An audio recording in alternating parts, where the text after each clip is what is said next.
You touched on it a little bit earlier, Paddy, about the ground. It's going to have a sort of strangely unfamiliar look about it with the Post Office Road end going.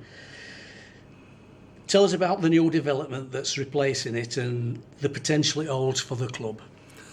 Yeah, it's with sadness that I'm going to develop that end, because I know it holds a lot of history, but for us to reach the level that I believe that the club should be at, which is Super League, for us to reach that, we have to look at other ways of making it more commercially active. It has to be more commercially viable.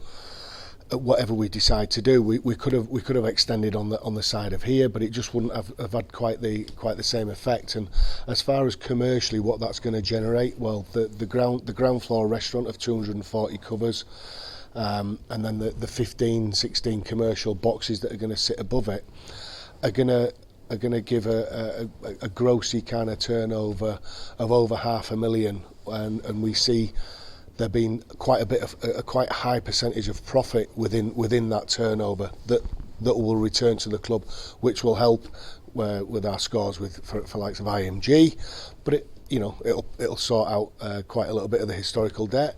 It'll mean that we've got money to spend on better players, improving our facilities, and who knows, in a couple of years maybe it's that academy team that we all know that we need.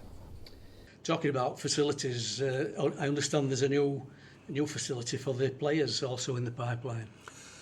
Yeah, that's right. So one of the first things that I did was when I came was I did the change rooms up. If people haven't had a chance to see them, I welcome them to come along and have a look inside it. They really are. They really have been spoilt, our players. But it's not just for the players. Both the men's and the women's junior finals that we have here. It's sending those kids away with a real positive feel for the club, but also with the community as well. We work very closely with the community, and kids come in from schools and have a nose round and look at the change room. So that was the first thing that I did. Perhaps in hindsight, the first thing that I should have done was modernised the toilet facilities up here in the function room and the main toilets on the corridor there. In hindsight, that's what I probably should have done first, but that is now getting done. And then phase 3 of my little developments within the stadium, small developments, is between the two changing rooms over on the far side. We're looking to do it's like a common room. It's going to be an area where James and Ian can run through videos. It's a bit of a chill out area. With the signings that we've made, there's a lot more time available through the day for these players that we've signed, so we see that as being like a little hub for them. The club has a fiercely loyal, passionate fan base.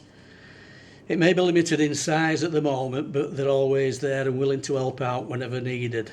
We've got squad building members, we've got 100 club members, lottery members, and I understand you just had a donation from a young fella who was it a sponsored walk or something like that? A sponsored run, donations, things like that, and I was pretty shocked really. There's lots of charities out there, but it just shows you, the passion that people have, and perhaps I didn't emphasise it enough when I'm talking about the return to Featherstone. The fans and how those fans made me feel in such an important part of my life when I was a young man. It's priceless, Terry. Absolutely priceless. And I think local terminology would be good folk. The good folk, and they really are. And as far as the hardcore fan base, there is that hardcore fan base. Of course, it swells when the team's doing really well. But I know that there was a lot of people's dreams shattered last year against London, just like my dreams were shattered when we got beat in the grand final. But here we are, we go at it again. I mean, it's probably taken me 20 years to get over it, and here I am ready for some more. But hopefully this time it's not shattered dreams, and we need to build this club back up to that fan base. It's really important that we get fans through the door, because it really does help the players. really does help the players on the field, and you know, it helps Martin and I commercially when we're looking at advertisement. It helps us with IMG scores. So whether those particular fans choose to embrace IMG or not, they're the rules that we're abiding by. I understand the principles behind IMG and what it encourages us to do. And while I'm not going to say I'm 100% in favour of everything that's happening right now with the RFL, equally I don't want to sit on the fence, but there is massive positives, and the positives of IMG scoring would be, look at London, and you know they've dropped down now, and it looks like they're going to drop even further than maybe the Championship rumours have it, and that's because the infrastructure isn't in place. I've touched on it before. And I think I've upset a few people when I say, if Featherstone had have won that game against London, had have won the grand final, had have been promoted to Super League, what kind of position would the club be in right now, Terry? And I don't think it'd be a great one, because there was quite a bit of historical debt momentum that would have snowballed. There would have been the extra spend on players to get a Super League team, if you like. I know there was a lot of quality players back last year in the squad, and that's what the aim was, to kind of build almost like a Super League-ish kind of team, like similar to what Wakefield have done. But I believe that there's something like 8 out of Wakefield, and they're replacing with heavier price-tagged people. So is the infrastructure in place? Was it in place? Is the infrastructure in place at Wakefield? Yeah, it is, and they deserve the right. And you know, I wish them all the best. I know there are probably our closest neighbours, but you know, it's one thing that I've learnt with rugby league, that the chairmans, everybody seems to get round. I thought it'd be very competitive, and I'm not speaking to him, but it isn't. Everyone's really supportive. A lot of people seem to think that no matter what we do, the RFL wouldn't want Featherstone in Super League. Do you subscribe to that or not? The RFL didn't lose, you know. Let's go right back then to my playing days. They didn't lose that game against Wakefield. We did, and the rules were set clearly at the beginning of the season what the rules were. The IMG have said promotion through points.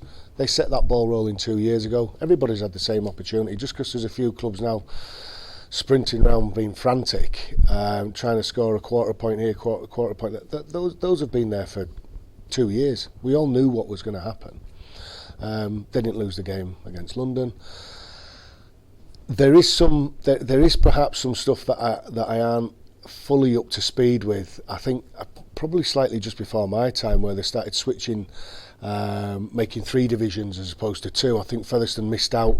Am I right in saying that they were in the bottom third of the old first division, which then created a second division and third division? Yeah, I'm not fully up to it, but I do remember that being spoken about. But Terry, it was 40 years ago. You know, we need to be positive. Are we going to do it? There's absolutely no guarantees. Am I taking a risk? Yes. Am I taking a risk in saying that? Well, I ain't prepared to take that risk, saying that it's definitely going to happen. But I think there's a real strong chance, and in fact, you've probably got more chance of getting into Super League and scoring IMG points because it's less unpredictable. They're just their numbers, their tick boxes, their points. It's not on the day and have a bad day and then lose the grand final. So, if we can try and all be positive about it, then I think we've got more of a chance rather than leaving it to a lottery of a grand final. Yeah, it's a big ask to get that A grade status, but you're obviously confident we can achieve that, aren't you? I am confident. We need to start at the very foundations and work up. What we don't want to do is we don't want to spend and put a lot of stress on the club financially. But yeah, of course, yeah. We've worked desperately hard to, whilst we've got our financial planning, is to put a team on the field, and we've made some pretty good signings. The time is now for James. So every single player that remains at this club or that he's brought in has the James light. he is accountable for that team this year.